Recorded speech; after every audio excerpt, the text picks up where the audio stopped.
saludo en el nombre de nuestro Señor y Salvador Jesucristo. Recuerda que Él nos ha escogido, como lo declara Hechos capítulo 22 en el versículo 14, para que conozcamos su voluntad, veamos al justo y escuchemos la voz de su boca. Conozcamos su voluntad, lo veamos a Él y nos dejemos llevar por su voz, por su dirección.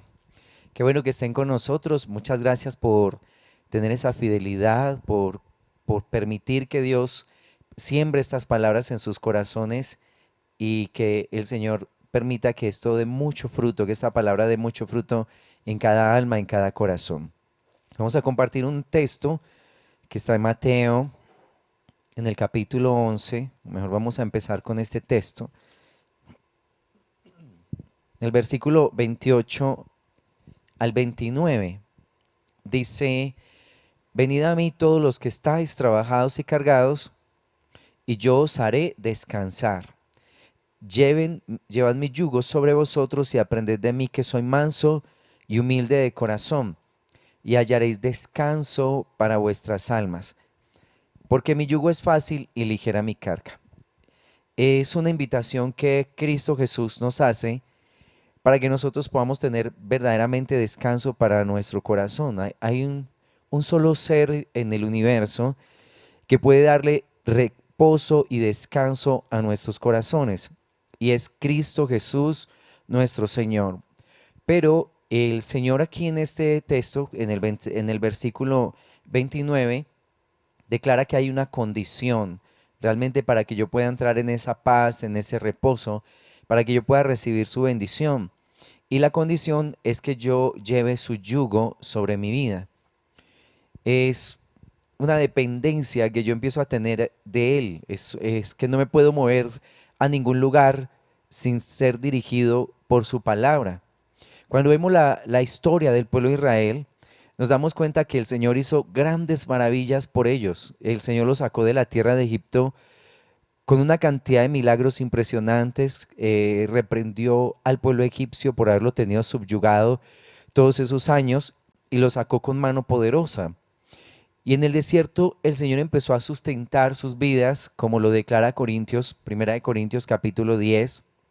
Dice que Él los sustentó con maná, con el agua que salió de la roca, les dio codornices. El Señor hizo muchos milagros a favor de ellos, no permitió que sus pies se hincharan, o sea, el desierto no les hizo daño a ellos.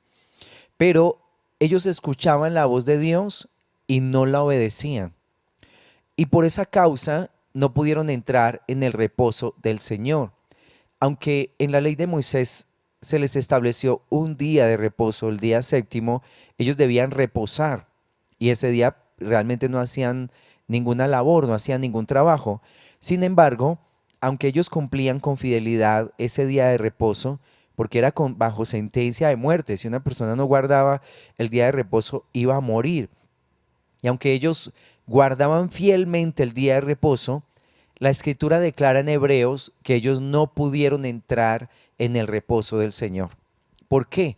Porque dice la escritura, fueron desobedientes. Allí en Hebreos capítulo 4 dice: escucharon la palabra, pero no la escucharon con fe, no la creyeron, fueron desobedientes a lo que el Señor les estaba hablando.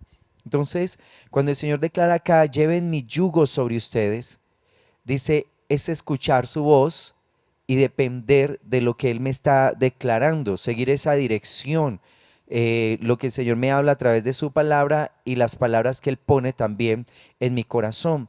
Porque ese pueblo que no escuchó, que oyó a Dios, pero que no quiso poner en práctica lo que el Señor le declaró, finalmente pereció en el desierto. Fue un pueblo que no pudo entrar a la tierra prometida. Así pasa con cada persona que escucha pero no obedece, que finalmente le das rondas y rondas a un desierto, y van pasando los tiempos, los meses, los años, y las personas parecen no salir de sus aflicciones, de sus momentos de dificultad. ¿Sí? Dan círculos y círculos en sus problemas y finalmente no se ve un crecimiento espiritual en ellos, porque la palabra que escucharon no estuvo acompañada de fe y hubo desobediencia para cumplir lo que el Señor les había puesto en el corazón. Por eso el Señor dice, si ustedes llevan mi yugo sobre ustedes, verdaderamente van a tener quietud, van a tener descanso, van a tener reposo. Ese es el verdadero reposo de Dios, que nosotros podamos escuchar su voz y la pongamos por obra en nuestras vidas. Isaías lo declara de esta manera, dice, si ustedes no andan en sus caminos, ni hacen su propia voluntad, ni hablan sus palabras, van a poder entrar verdaderamente en ese reposo, allá en Isaías 58. O sea, que es una dependencia total de Dios en nuestras vidas, es dejarnos llevar por su palabra, pero para esto debemos ponernos de acuerdo con el Señor. Por eso dice, lleven mi yugo sobre ustedes y aprendan de mí, que soy manso y humilde de corazón. Cuando él menciona mansedumbre y humildad y lo relaciona con yugo, está declarando que Cristo Jesús como hombre, como ser humano, llevó el yugo del Padre sobre su vida y aprendió esa mansedumbre.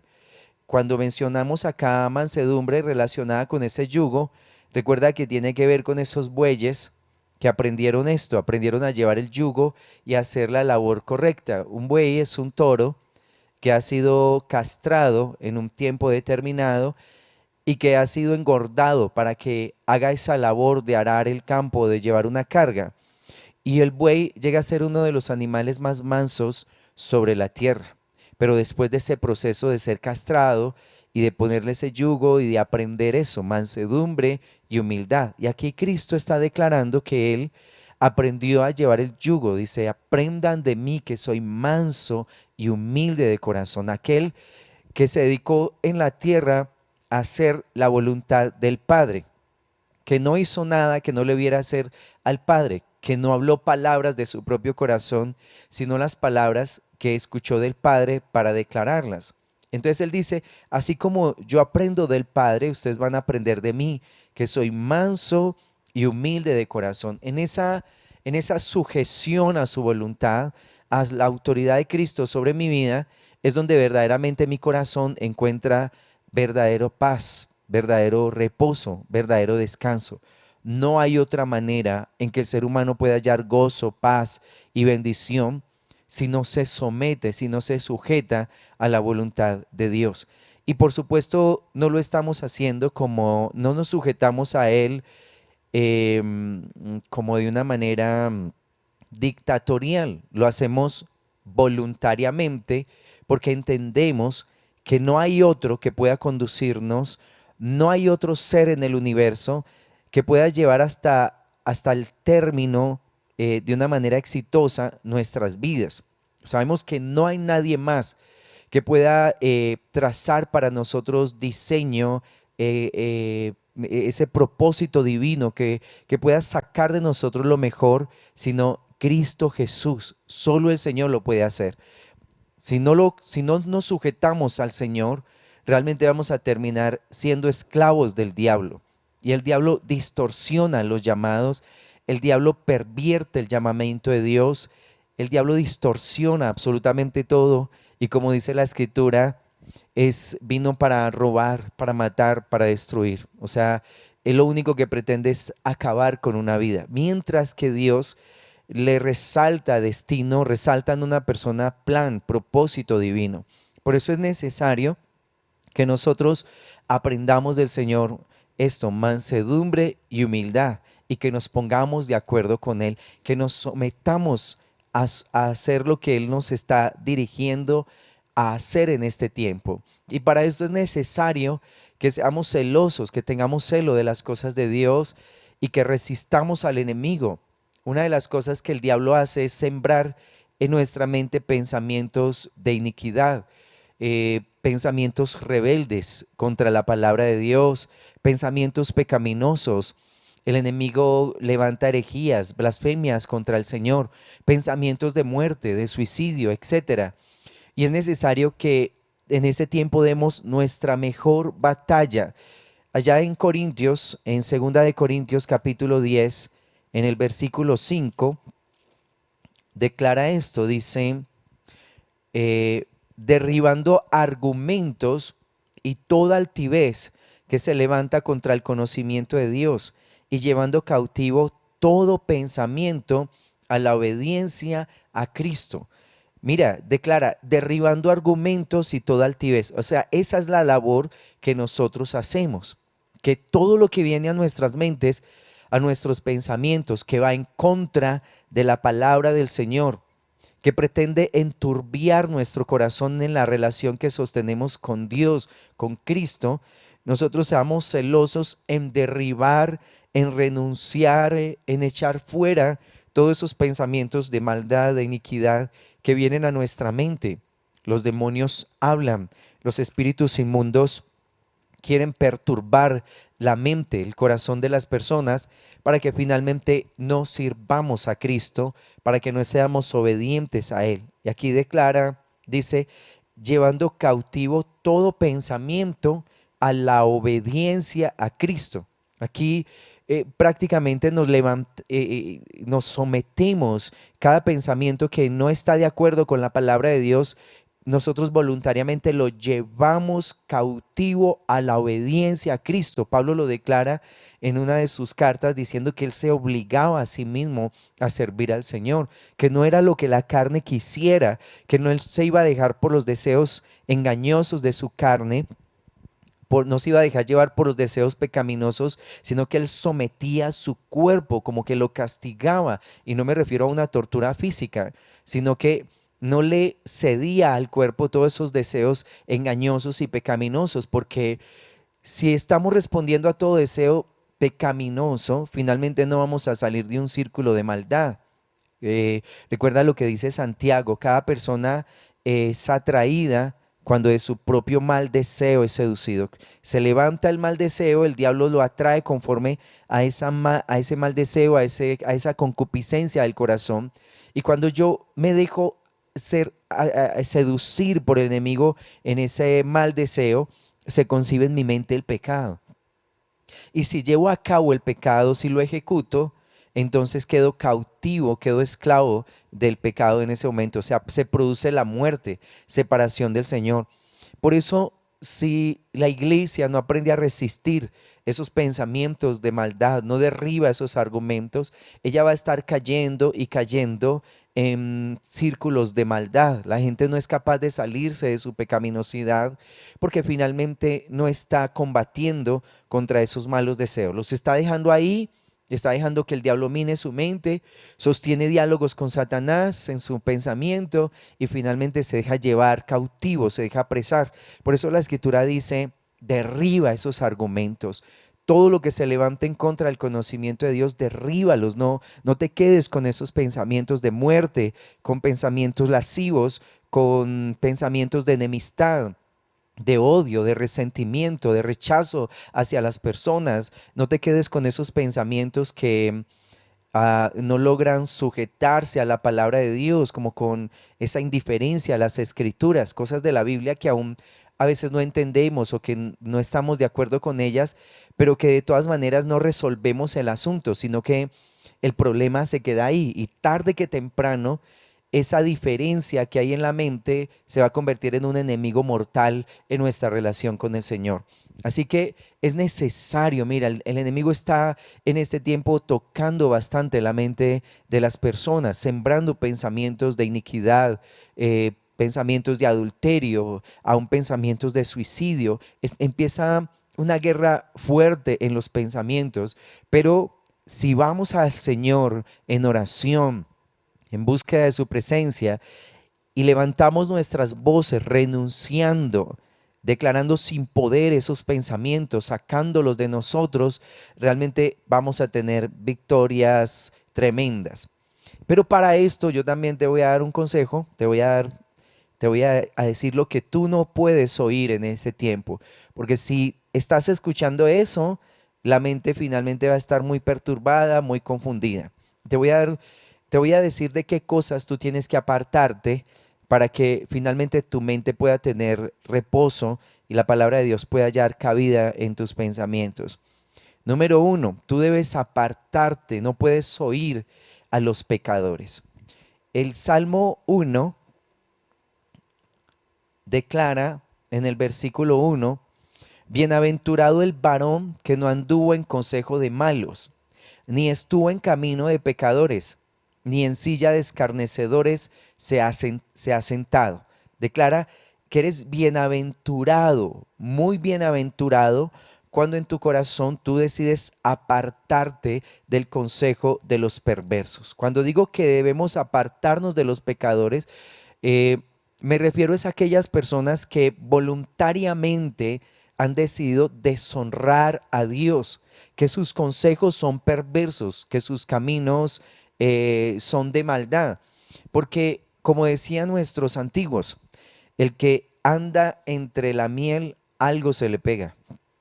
Si tú decides compartir con gente que sus hábitos son pecaminosos, que sus expresiones son vulgares, que sus palabras siempre son de maldad, por supuesto que esas palabras que ellos declaran o sus acciones van a perturbar tu mente y van a lograr causar un impacto fuerte en tus pensamientos.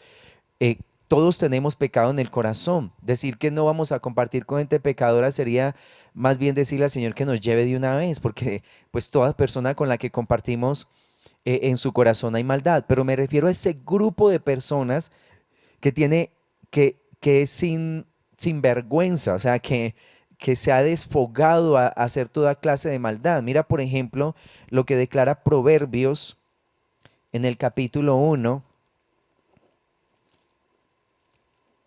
Como dice el apóstol Pablo, no con aquellos que diciendo que son creyentes se han dedicado a hacer la maldad. Allí en Proverbios capítulo 1 del versículo 10 al 16 dice: Hijo mío, si los pecadores te quieren engañar, no consientas. Si dijeren ven con nosotros, pongamos acechanzas para derramar sangre, acechemos sin motivo al inocente, los tragaremos vivos como el Seol y enteros como los que caen en un abismo. Hallaremos riquezas de toda clase, llenaremos nuestras casas de despojo. Echa tu suerte entre nosotros, tengamos todos una bolsa. Hijo mío, no andes en camino con ellos.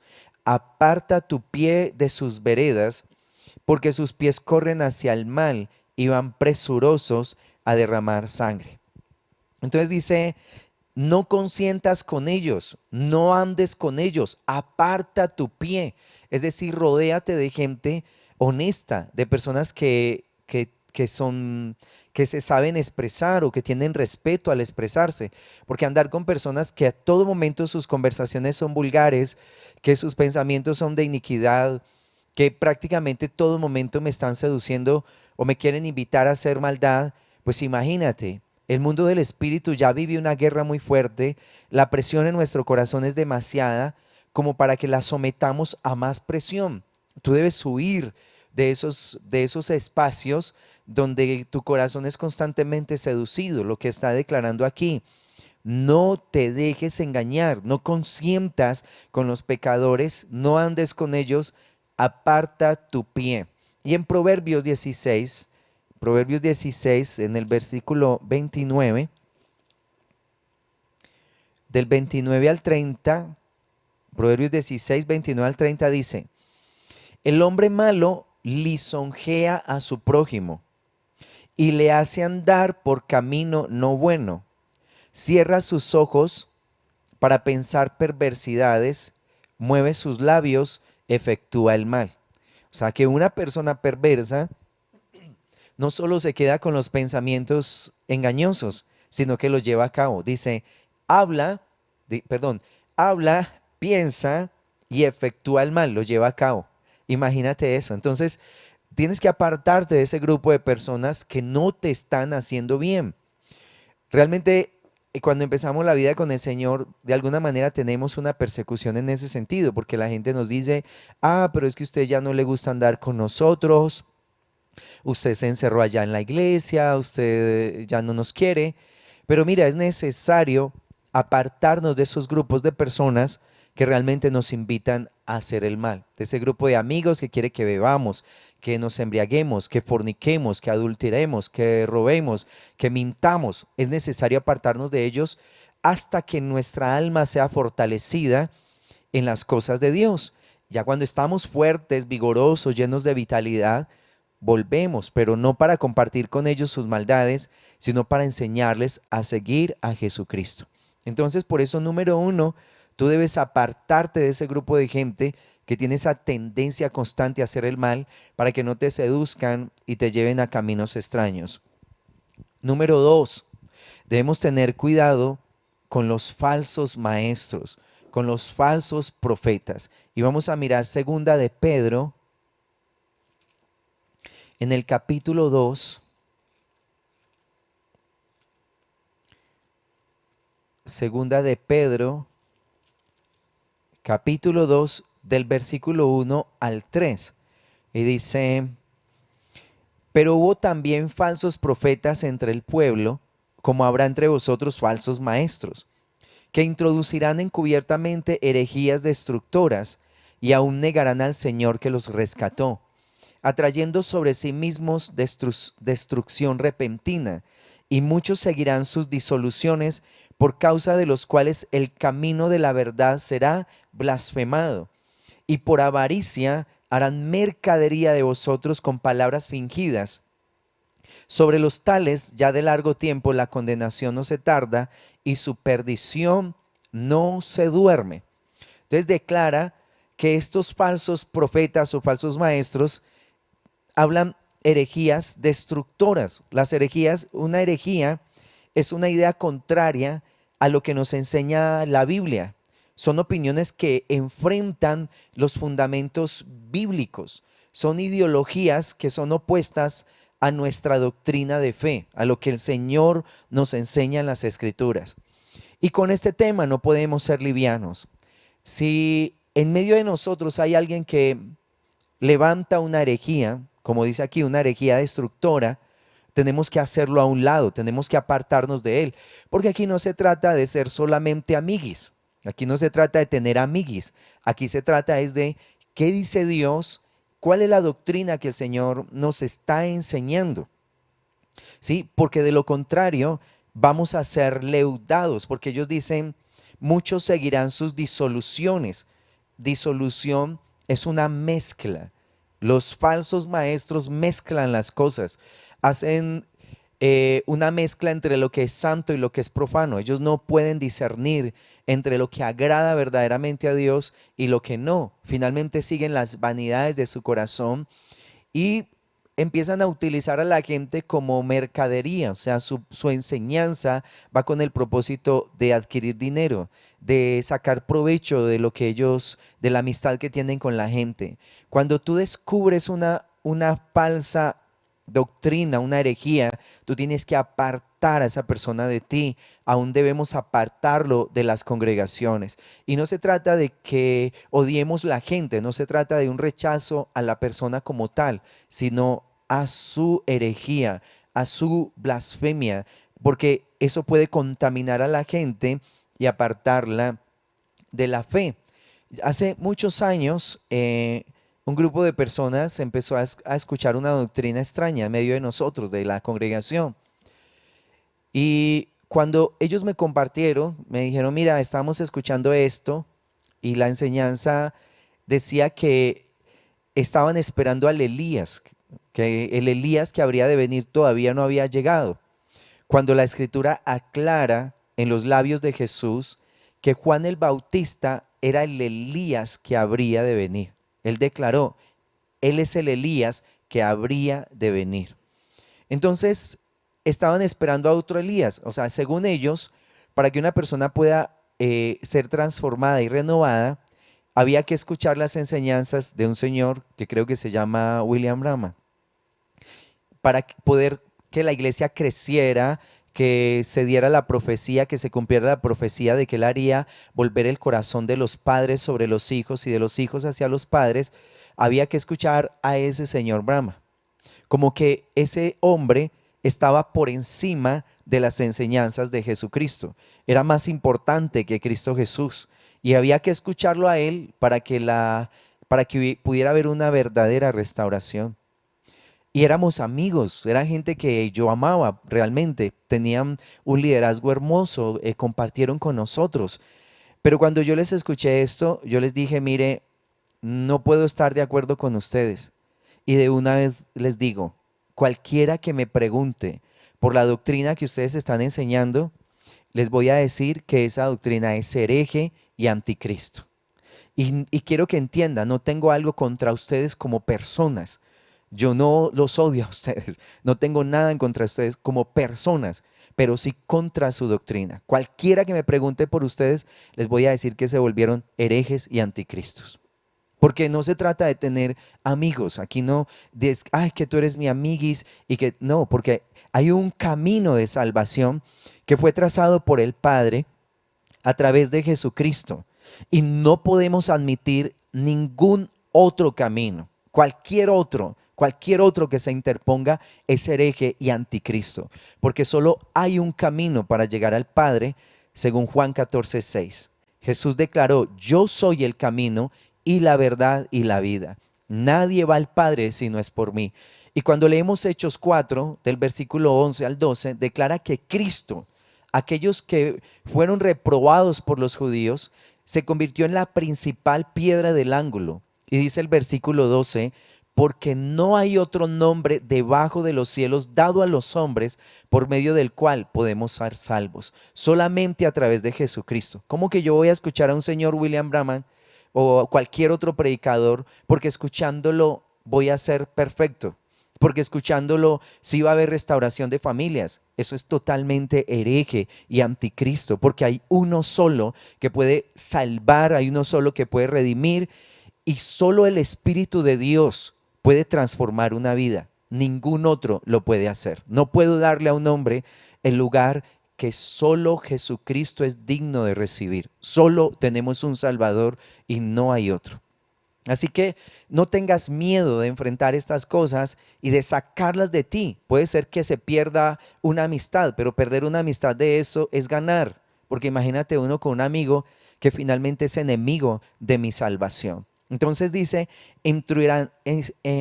introducirán herejías que son destructoras, y declara allí que ellos miran por avaricia a la gente y por avaricia harán mercadería de vosotros con palabras fingidas. Este grupo de personas que se levanta contra la escritura, que distorsionan la verdad del Señor, dice, la condenación para ellos no se tarda y su perdición no se duerme, no se duerme.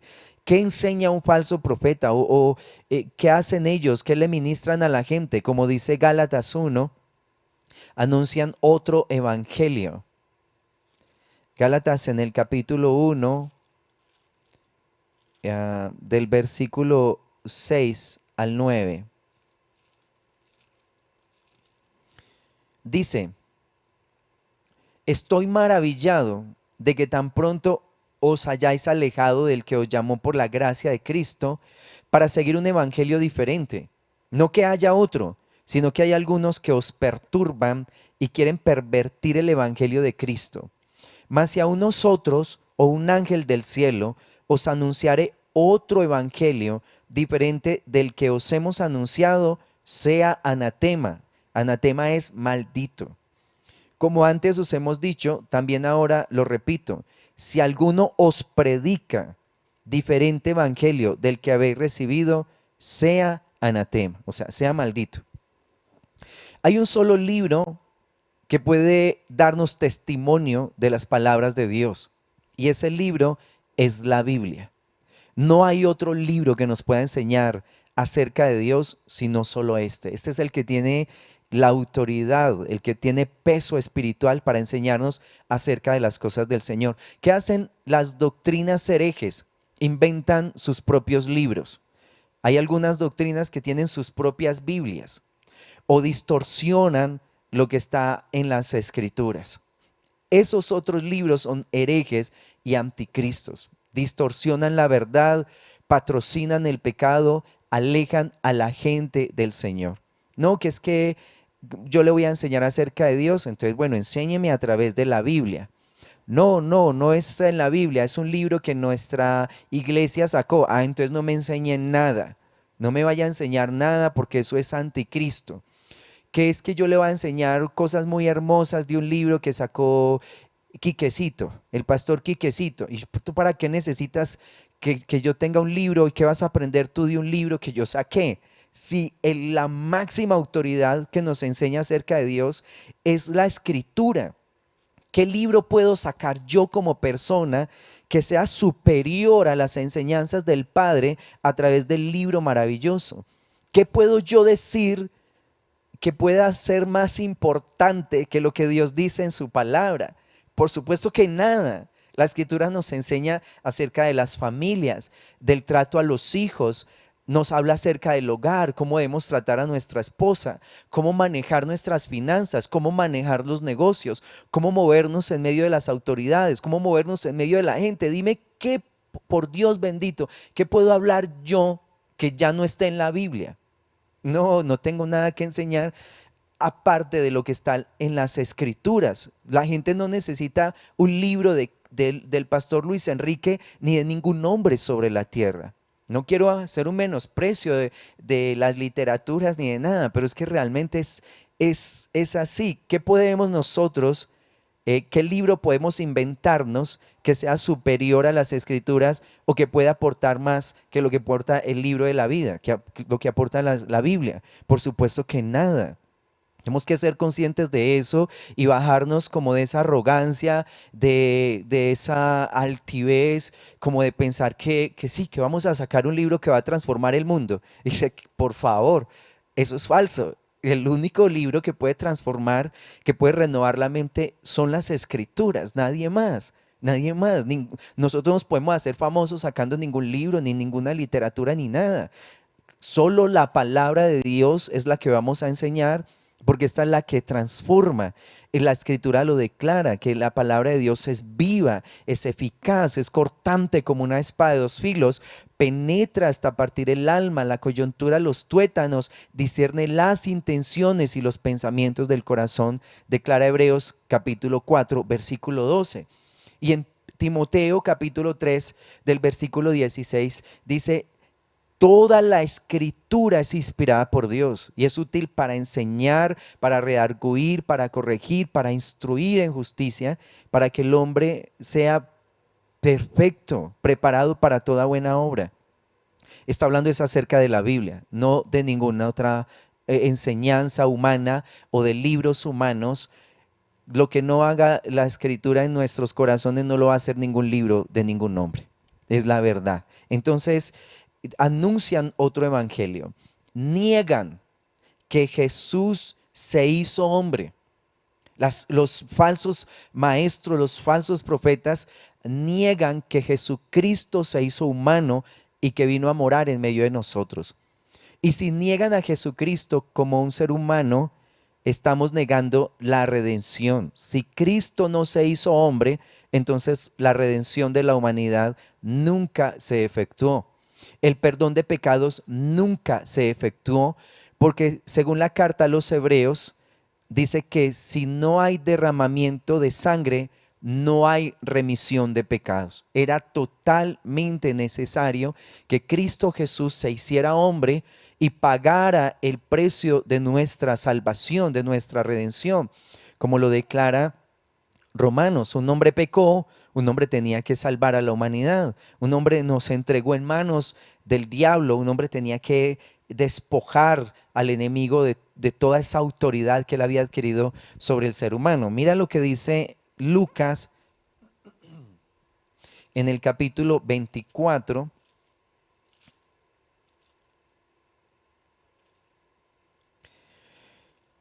del versículo 36 al 43. Dice: mientras ellos aún hablaban de estas cosas, Jesús se puso en medio de ellos y les dijo: paz a vosotros. Entonces, espantados y atemorizados, pensaban que veían un espíritu.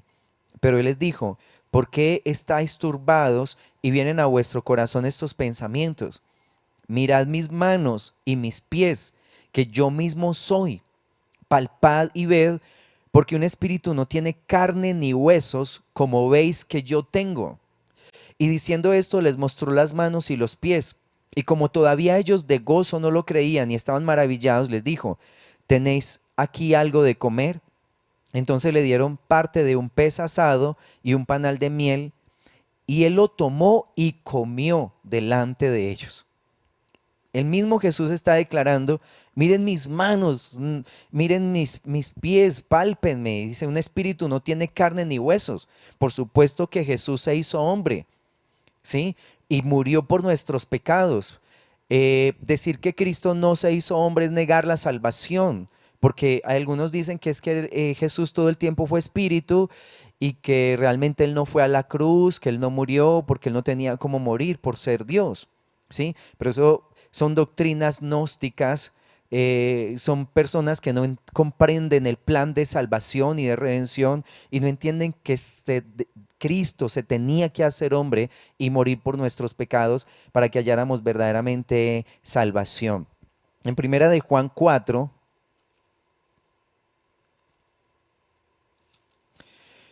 primera de Juan 4, del versículo 1 al 3. Amados, no creáis a todo espíritu, sino probad los espíritus si son de Dios, porque muchos falsos profetas han salido por el mundo. En esto conoced el Espíritu de Dios. Todo espíritu que confiesa que Jesucristo ha venido en carne es de Dios.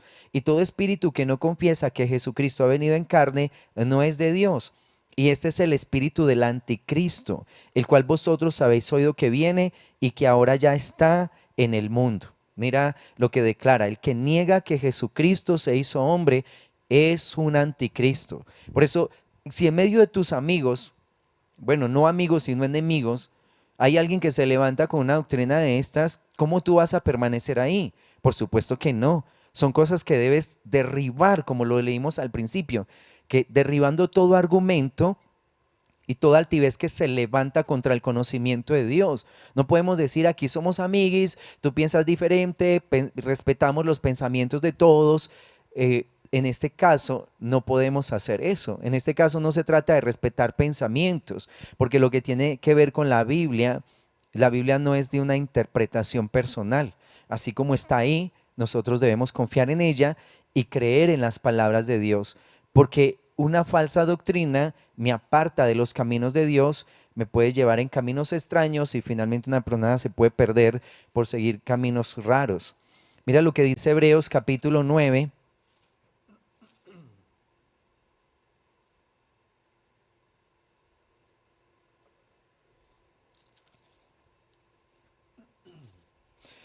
del versículo 11 al 14, dice, pero estando ya presente Cristo, sumo sacerdote de los bienes venideros, por el más amplio y más perfecto tabernáculo, no hecho de manos, es decir, no de esta creación, y no por sangre de machos cabríos ni de becerros, sino por su propia sangre, entró una vez para siempre en el lugar santísimo, habiendo obtenido eterna redención.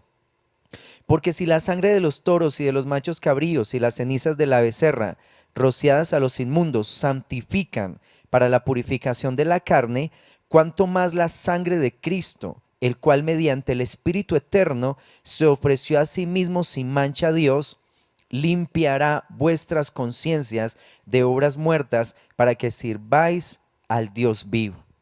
Mira, menciona intervención de sangre en la salvación de los hombres. Y en Juan, en el capítulo 1,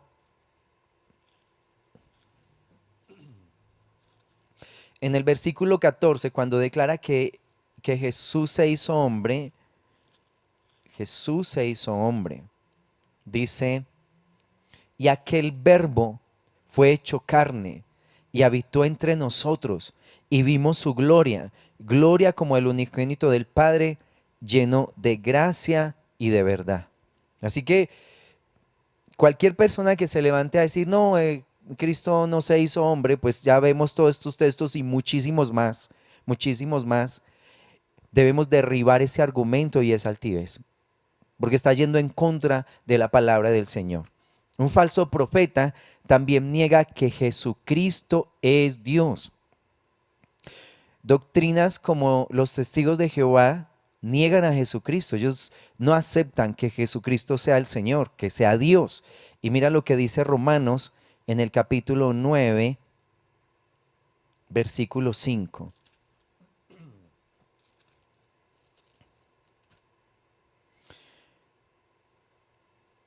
Dice, de quienes son los patriarcas y de los cuales según la carne vino Cristo, el cual es Dios, sobre todas las cosas, bendito por los siglos. Amén. En la Biblia de ellos, de los testigos de Jehová, todos los textos que mencionan a Jesucristo como Dios o mencionan al Espíritu de Dios como persona, los cambian. Ellos suelen suprimir textos bíblicos, estos textos que son tan evidentes, lo juntan con otros. Por eso es que en capítulos de ellos hay supresión de textos, versículos que los juntan con otros, o sea que finalmente de 6 versículos hacen 3, para quitar estas partes donde habla de Jesucristo como Dios y donde habla del Espíritu Santo como una persona. Pero aquí declara, el cual es Dios, Jesucristo es Dios. Allí en Juan, que lo acabamos de ver en el capítulo 1, del versículo 1 al 3, dice, en el principio era el verbo, y el verbo era con Dios, y el verbo era Dios. Este era en el principio con Dios. Todas las cosas por él fueron hechas, y sin él nada de lo que ha sido hecho fue hecho. En él estaba la vida, y la vida era la luz de los hombres. El verbo es Jesucristo. Ahí en el versículo 14 leímos que el verbo se hizo carne y habitó en medio de los hombres. Si cambiamos verbo por Jesús, diría, en el principio era Jesús, Jesucristo. Y Jesucristo era con Dios, o sea, estaba con Dios. Y Jesucristo era Dios. Jesucristo estaba en el principio con Dios. Todas las cosas por Jesucristo fueron hechas. Y sin Jesucristo nada de lo que ha sido hecho fue hecho. En Jesucristo estaba la vida y la vida era la luz de los hombres. ¿Cómo que el verbo es el creador del universo según este texto y que el verbo no es Dios? Si solo Dios puede crear, solo Jesús es el creador del universo, ¿cómo vamos a decir que Él no es Dios? En Hebreos, en el capítulo 1,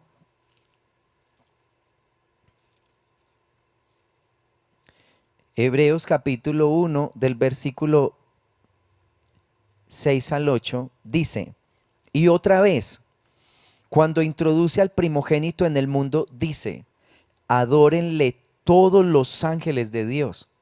Ciertamente de los ángeles dice, el que hace a sus ángeles espíritus y a sus ministros llamas de fuego. Mas del Hijo dice, tu trono, oh Dios, tu trono, oh Dios, por el siglo del siglo, cetro de equidad es el cetro de tu reino. Imagínate esto. Dice, adórenle todos los ángeles de Dios. Es que los ángeles solo adoran al Señor. Los ángeles no adoran hombres. Y los ángeles no aceptan adoración de los humanos. Vemos el caso en Apocalipsis cuando Juan, por esas tremendas revelaciones que aquel ángel estaba permitiendo tener, se postra y el ángel le dice, oye, no te postres delante de mí, tú solo te puedes postrar ante Dios. Es que solo ante el Señor se dobla toda rodilla y toda lengua confiesa que Él es el Señor. Entonces menciona acá que del Hijo dice, tu trono, oh Dios, por el siglo del siglo. En Juan, en el capítulo 20, versículo 28,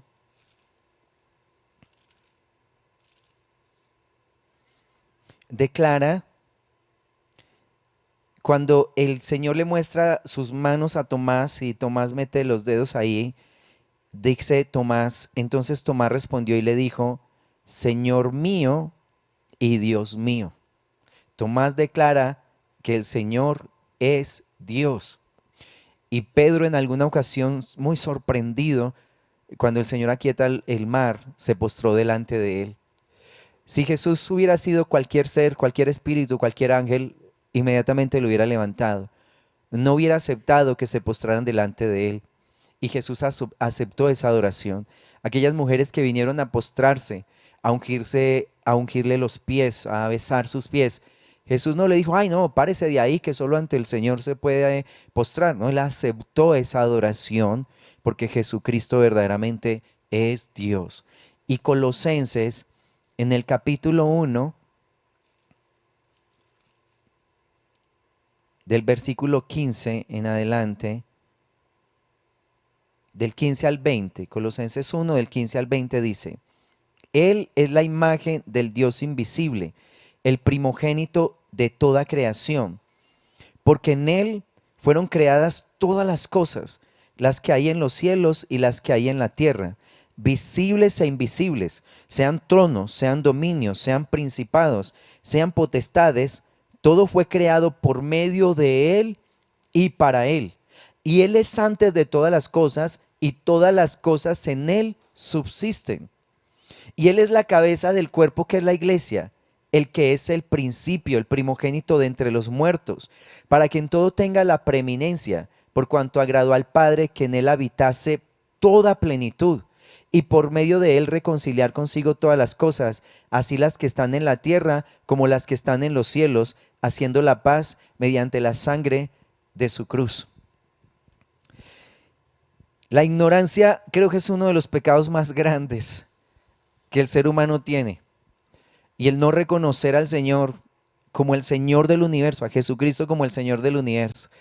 Imagínate qué sorpresa se van a llevar los impíos cuando entiendan ya en el juicio que sus vidas dependían de Dios, que sus vidas, que ellos existían porque Jesucristo sostenía su existencia. Y haber negado a Jesucristo todo el tiempo, cuando ellos en todo su ser, espíritu, alma y cuerpo, dependían del Señor. No podían vivir. Si Jesucristo no existiera, esta tierra, nada existiría, porque en Él todas las cosas subsisten, como Daniel le declara a Belsasar, el hijo de Nabucodonosor. Como que tú, dependiendo tu vida, sabiendo que tu vida está en las manos de Dios, que tu vida depende de Dios y no quisiste darle honra en todos los días de tu vida. No le quisiste dar honra. Te dedicaste a adorar imágenes, palos mudos, imágenes, estatuas que tienen boca y no hablan, que tienen oídos y no escuchan, que tienen manos y no pueden tocar, que tienen pies y no se pueden mover del lugar donde la gente los ponga. Daniel le dice, ¿cómo que tú, si tu vida depende de Dios, jamás le diste gloria ni honra en todos los días de tu vida? Entonces imagínate eso, que nosotros dependemos, existimos porque Jesucristo sostiene la creación. En Él vivimos, en Él somos, en Él nos movemos, de Él depende nuestra vida. Y dice que no, es que Él no existe, que Jesucristo no es Dios. Y uno dice, ay, Dios mío bendito, Dios mío bendito. Terrible. Por eso mejor no hablemos, les digo yo. Mejor no hablemos. Yo huyo de esos lugares donde la gente desprecia al Señor. Cuando yo veo esas personas altivas que se levantan así contra el Señor, no quiero discutir con ellos, porque yo digo, me va mejor hablando con un burro. Me va mejor ir a charlar con una bestia que con este Señor. Me va mejor, porque esta persona no tiene entendimiento. Cada palabra que yo le diga lo va a llevar a blasfemar más del Señor. Así que su condenación va a ser mayor. Más bien quedémonos en silencio y no agravemos este problema. Un falso profeta, un falso maestro, niega al Padre, al Hijo y al Espíritu Santo. O sea, niegan lo que nosotros llamamos Trinidad. Por supuesto que la Trinidad, la palabra Trinidad en la Biblia no existe. Eso fue una palabra que el hombre se inventó para hablar acerca del Padre, del Hijo y del Espíritu de Dios. La palabra Trinidad no existe en la Biblia, pero sí está el Padre, el Hijo y el Espíritu Santo. Los que dicen que es Jesucristo solo, que no, que es el Padre solo, que no, que es el Espíritu solo, mienten, porque la Escritura habla acerca del Padre, del Hijo y del Espíritu Santo. En Juan, en el capítulo 8, que me parece a mí un texto como muy contundente, declara así, Juan 8, leámoslo desde el versículo 13 al 18 dice: entonces los fariseos le dijeron: tú das testimonio acerca de ti mismo, tu testimonio no es verdadero. Respondiendo Jesús, Respondió Jesús y les dijo: aunque yo doy testimonio acerca de mí mismo, mi testimonio es verdadero porque sé de dónde he venido y a dónde voy. Pero vosotros no sabéis de dónde vengo ni a dónde voy. Vosotros juzgáis según la carne, yo no juzgo a nadie. Y si yo juzgo, mi juicio es verdadero, porque no soy yo solo, sino yo y el que me envió, el Padre. Y en vuestra ley está escrito que el testimonio de dos hombres es verdadero. Yo soy el que doy testimonio de mí mismo y el Padre que me envió da testimonio de mí. Según la ley de Moisés, no se podía acusar a una persona sin que hubieran testigos. El testimonio de una persona no era válido. Y Cristo Jesús está declarando: aunque yo doy testimonio de mí mismo, no lo doy yo solo, sino también el Padre. Dice: porque no soy yo solo, sino yo y el que me envió. ¿Cómo un texto como este no me va a aclarar a mí que Jesús no está solo? Dice: es que no soy yo solo. Entonces los que dicen que Jesucristo es solo, tienen que hacer un poco de maromas para explicar textos como este.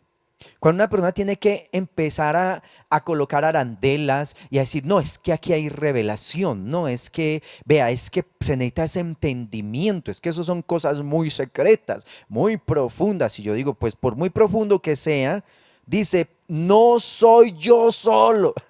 Está muy claro, por muy profundo que sea y por muy difícil que sea de entender, dice: no soy yo solo, sino yo y el que me envió. Para poder aceptar una doctrina como la que hablan estas personitas, habría que cambiar aún hasta nuestro lenguaje. Habría que cambiar conceptos del español. Habría que cambiar el diccionario. Hay que cambiar un poco de cosas para poder aceptar esas doctrinas que mencionan que Jesucristo es solo y que no hay Padre y tampoco está el Espíritu de Dios. Tendríamos que empezar a cambiar conceptos y cosas y meternos una enredada tan grande realmente. Entonces, mira, está declarando, me parece un texto que es demasiado contundente. Dice: porque es que el testimonio de una persona no es verdadero, se necesitan dos o tres. Uno es Jesús, está diciendo él, y otro el Padre. Menciona Primera de Juan 2, Primera de Juan capítulo 2. Estamos hablando de que no podemos aceptar esos argumentos y esas herejías que se levantan. Tenemos que derribarlas de nuestra mente y aún de la gente que nos rodea. Primera de Juan capítulo 2, versículo 22. Dice: ¿quién es mentiroso? ¿Quién es el mentiroso? Sino el que niega que Jesús es el Cristo. Este es anticristo, el que niega al Padre y al Hijo. Todo aquel que niega al Hijo tampoco tiene al Padre. El que confiesa al Hijo tiene también al Padre. Lo que habéis oído desde el principio permanezca en vosotros. Si lo que habéis oído desde el principio permanece en vosotros, también vosotros permaneceréis en el Hijo y en el Padre. Está mencionando a dos seres diferentes, el Hijo y el Padre, y dice: ¿quién es el mentiroso? ¿Quién es el anticristo? El que niega al Padre y al Hijo. Entonces imagínate, qué tremendas declaraciones la que está haciendo el apóstol Juan. Por eso no podemos aceptar eso, como que Jesús es solo. Tenemos que cambiar la Biblia para poder explicar qué es lo que ellos hacen. Cuando empiezan a decir que Jesucristo es solo, empiezan a cambiar textos. Y finalmente, ¿en qué desemboca todo lo de ellos? Dice: no, no, vea, es que para eso se necesita revelación.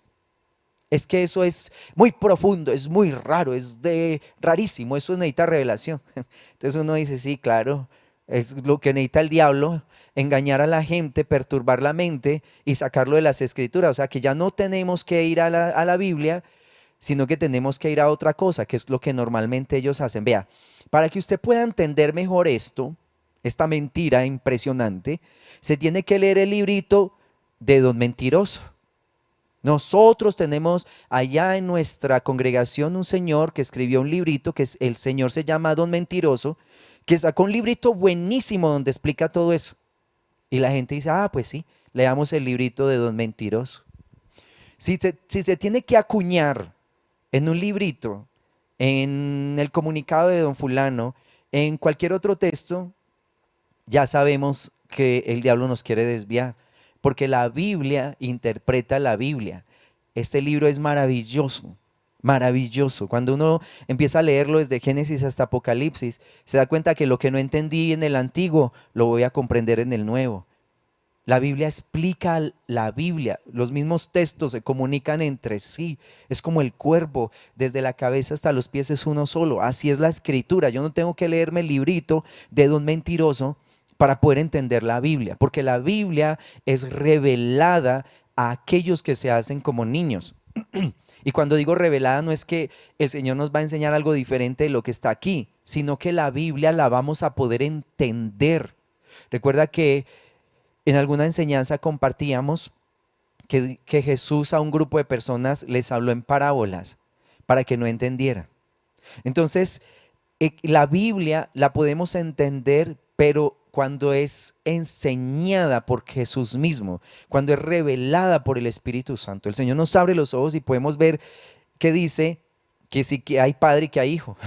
Y que cuando leímos en Juan que el testimonio de uno solo no se puede, que Jesús no está solo. A eso sí es revelación. Cuando empezamos a entender las escrituras, no tenemos que leernos el libro de Don Mentiroso. No tienes que leer ningún libro para poder entender. Vas al secreto y le pides a Dios revelación. En Juan capítulo 14, del versículo 15 en adelante, habla acerca de la obra del Espíritu Santo. Es una obra maravillosa. Recuerda que sin el Espíritu de Dios nunca una persona va a ser transformada. Sin el Espíritu Santo jamás un ser humano se va a deshacer de las obras de las tinieblas. Jamás va a poder dejar de pecar si el Espíritu de Dios no está en él. Juan 14 del 15 al 26 dice, si me amáis, guardad mis mandamientos. Y yo rogaré al Padre y os dará otro consolador. Otro. Entonces no puede decir que solo está Jesús, pero que Él dice que les voy a enviar otro, pero que ese otro es Jesús. O sea, que solamente es Jesús. Dice, pero mira el español, hombre. Consulta por lo menos los diccionarios. Aquí está diciendo otro, y otro es otro, aparte de otro consolador, para que esté con vosotros para siempre. El Espíritu de verdad al cual el mundo no puede recibir porque no le ve ni le conoce, pero vosotros le conocéis porque mora con vosotros y estará con vosotros. No os dejaré huérfanos, vendré a vosotros todavía un poco y el mundo no me verá, mas vosotros me veréis porque yo vivo, vosotros también viviréis. En aquel día vosotros conoceréis que yo estoy en mi Padre y vosotros en mí y yo en vosotros. El que tiene mis mandamientos y los guarda, ese es el que me ama, y el que me ama será amado por mi Padre. Yo le amaré, me manifestaré a él. Y le dijo Judas, no el Iscariote, Señor, ¿cómo es que te manifestarás a nosotros sino al mundo? Respondió Jesús y le dijo, el que me ama, mi palabra guardará, mi Padre le amará, vendremos, está en plural, y haremos en plural morada con él. El que no me ama no guarda mis palabras, y la palabra que habéis oído no es mía, sino del Padre que me envió. Os he dicho estas cosas estando con vosotros, mas el Consolador, el Espíritu Santo, a quien el Padre enviará en mi nombre, Él os enseñará todas las cosas y os recordará todo lo que os he dicho. Mira todas esas expresiones, enviará, Él os recordará, el otro, son palabras que nos están mostrando claramente que Jesús no está solo. ¿Sí? Y nos menciona aquí al Padre, al Hijo y al Espíritu de Dios. Por eso te digo que para explicar esas doctrinas donde se niega la Trinidad o donde se niega al Padre, al Hijo y al Espíritu de Dios, tenemos que cambiar nuestro diccionario, tenemos que cambiar todas las expresiones del español, tenemos que inventarnos un nuevo lenguaje para poder explicar esas barbaridades. Porque aquí estas palabras nos enseñan que por supuesto Jesucristo no está solo, no está solo. Recuerda que en Mateo en el capítulo 3 cuando Jesús viene al bautismo de Juan, Mateo capítulo 3 del 13 al 17, dice, entonces Jesús, Mateo 3, 13 al 17. Entonces Jesús vino de Galilea a Juan al Jordán para ser bautizado por él. Mas Juan se le oponía diciendo, yo necesito ser bautizado por ti y tú vienes a mí. Pero Jesús le respondió, deja ahora, porque así conviene que cumplamos toda justicia. Entonces le dejó. Y Jesús, después que fue bautizado, subió luego del agua, y aquí los cielos le fueron abiertos, y vio al Espíritu de Dios que descendía como paloma y venía sobre él. Y hubo una voz de los cielos que decía, este es mi Hijo amado, en quien tengo complacencia. Estamos hablando de un padre que dice que tiene un hijo, su hijo amado. Entonces, decir que él es solo, imagínate, como que el padre dice que tiene un hijo amado, pero que ese hijo amado no es hijo, sino que es el mismo padre. O sea, que finalmente no tiene un hijo, sino que, no, mejor dicho, se vuelve un enredo impresionante. Aquí hay un padre, tiene un hijo amado y envió sobre él, hizo ver el Espíritu de Dios descendiendo sobre su vida como paloma. ¿Qué más le vamos a añadir a estos textos? ¿Cómo nos vamos a poner a enredar una cosa que es tan clara, que es tan evidente, diciendo que es que en todo esto se necesita revelación? No, son cosas que en serio están demasiado claras como para decir que tenemos que ponernos a inventar. Entonces, mira lo que el Señor nos está hablando en este tiempo. Tú debes ponerte de acuerdo con Cristo Jesús. Cuando leímos allá en Hechos, el Señor nos llamó para que tengamos un encuentro con el justo, para que nos encontremos con Él. Dice, para que conozcas su voluntad. Dice Hechos 22:14. Y Él dijo, el Dios de nuestros padres te ha escogido, número uno, para que conozcas su voluntad y veas al justo. O sea, para que tengas un encuentro con Jesucristo y oigas la voz de su boca. Entonces, ese Mateo 11 es muy importante para nosotros, que podamos someternos a Él, que podamos escucharlo a Él, que podamos seguir su voluntad. Pongámonos de acuerdo con el Señor, derribemos esos argumentos y toda altivez. Y como te digo, número uno, no vamos a oír a gente pecadora. Para mí no es un ejemplo de vida. Una persona que está en fornicación, que está en adulterio, que es ladrón, que es mentiroso, que es vulgar. De ninguna manera voy a permitir que una persona con ese comportamiento venga a decirme lo que yo tengo que hacer o quiera darle dirección a mi vida. Por supuesto que no. Y es un círculo del cual yo debo salirme para no ser leudado, para no ser contaminado con su maldad. Es que debemos ser celosos. En alguna época escuchaba a un hombre que con un estilo de vida realmente desastroso, un hombre que destruyó su hogar por sus imprudencias, por su adulterio, destruyó su familia y sacó un libro. Es que es su biografía. Entonces viene a compartirme su libro y que vea que yo quiero que usted lea mi libro, ayúdeme a vender mi libro y todo eso. Y yo me quedé mirándolo y le dije, la verdad, yo no quiero saber nada de su libro. No, no, ¿qué me interesa a mí saber dónde la gente que no, que cuando era un niño vivió por allá en una finca, que hacía de comer ahí en un fogón de leña? Yo, ¿para qué quiero saber eso? Yo quiero ver a alguien que me enseñe a seguir a Jesús, que me enseñe sus caminos, alguien que inspire mi vida. No me voy a poner a leer un poco de cosas que no me van a edificar. Entonces, no quiero ser, digamos, como cruel o despectivo, pero en serio, yo digo, pero ¿qué es esto? Una persona que no quiere honrar a Dios, que no quiere seguir sus caminos, que ha destrozado su vida y su familia. ¿Qué nos quiere enseñar a través de ese libro? ¿Qué nos quiere enseñar? No, o sea, seamos conscientes, seamos firmes en nuestro caminar, seamos celosos de las cosas de Dios. Nuestra mente es un lugar demasiado importante donde el Señor trae verdades, donde el Señor nos revela sus planes, donde nos habla sus propósitos. ¿Para qué meterle basura a nuestros pensamientos? ¿Para qué llenarlo de literaturas extrañas? ¿Para qué llenarlo de libritos de mentirosos? ¿Para qué leernos el librito de un mentiroso cuando la mente va a quedar tan perturbada. Seamos celosos con lo que el Señor nos ha entregado. Estos son algunos de los puntos. En la próxima enseñanza vamos a hablar un poco más acerca de esto, vamos a complementar esto, pero sí les quiero invitar, por favor, guarde su corazón. La Escritura declara: de toda cosa guardada, guarda tu corazón, porque de él mana la vida. Y como te repito, no es un desprecio hacia las gentes, sino que si alguien viene a ser un estorbo en mi caminar con el Señor, yo tengo que ser celoso. Cristo Jesús lo hizo. Pedro le dice: Señor, ¿para qué vas a subir a Jerusalén? ¿Para que te maten? No, qué pesar de ti. Y Jesús no le dijo: no, tranquilo Pedrito, venga y verá, yo le explico, tranquilo. No, Jesús no fue suave con Pedro, le dijo: apártate de mí, Satanás, porque me eres tropiezo.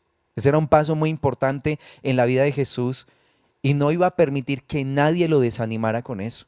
Entonces, él no le dijo: no, Pedro, mira, yo te amo, ven, yo te explico, es que tú no has entendido, venga y verá. No, el Señor le dice: apártate de mí, Satanás, porque me eres tropiezo, ¿sí? No iba a permitir que nadie se interpusiera en la voluntad del Padre que él había venido a cumplir sobre la tierra. Así que, por favor, sé celoso con las enseñanzas del Señor, escudriña las Escrituras, ora, pregúntale a Dios si esto que estamos hablando es cierto, si es una mentira, pero ve al secreto y pregúntale. Yo te bendigo en el nombre de Cristo Jesús y te deseo muchas bendiciones, que Dios prospere tus caminos, que te dé mucha luz y entendimiento en este tiempo para que tú puedas comprender la palabra y puedas recibir en abundancia de su presencia. Te bendigo en el nombre de Cristo Jesús nuestro Señor.